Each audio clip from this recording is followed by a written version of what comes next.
How many times, guys, being bow hunters, have you been approached by a non-archery guy and say, "What's that funny thing sticking off the front of your bow?" Well, that's a stabilizer. We know that. We get that all the time. It's like, what does that thing do? It looks like a barrel or a Gatling gun or what have you. But a lot of people don't even really know what a stabilizer does. A stabilizer does a couple of things, and it's very important actually. It's usually the most forward piece on a bow, so it all the oscillation and vibration from the bow travels forward. Not so much these days with parallel limbs, but it reduces the vibration of the bow because it absorbs the energy from the bow. And today's stabilizers have a lot of Navcom in there, a lot of rubber materials, and it deadens the shot. So a stabilizer does that. That's one thing it does. But when you produce mass weight to the front of the bow, it changes the balance of the bow, and it changes your oscillations when you're aiming.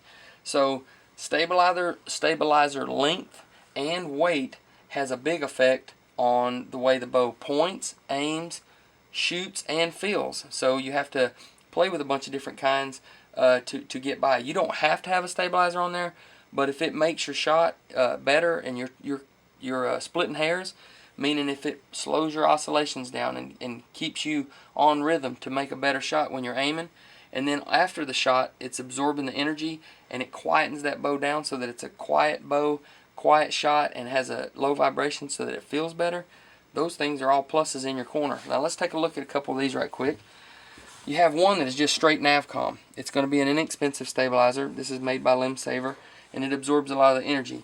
Next one, this is a fuse stabilizer. It incorporates carbon in there, and a lot of these are nodes made of Navcom that really deaden the shot.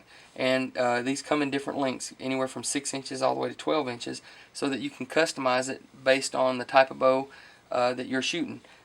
One bow may like a 6-inch one, whereas another bow may like a 12-inch, just the way it balances and the way the mass weight feels in your bow.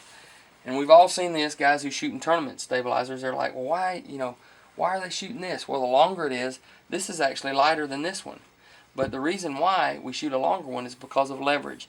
The farther it is out there, just like a guy tightrope, walking a tightrope, it's leverage. It gives you balance and it helps slow those oscillations down.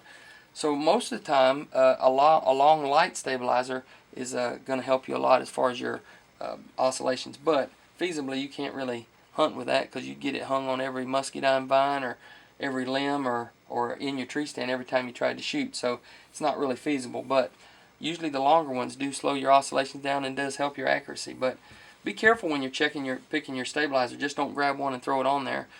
You can really tighten your groups and kill a lot of the vibration by spending a little time and being choosy on your stabilizer.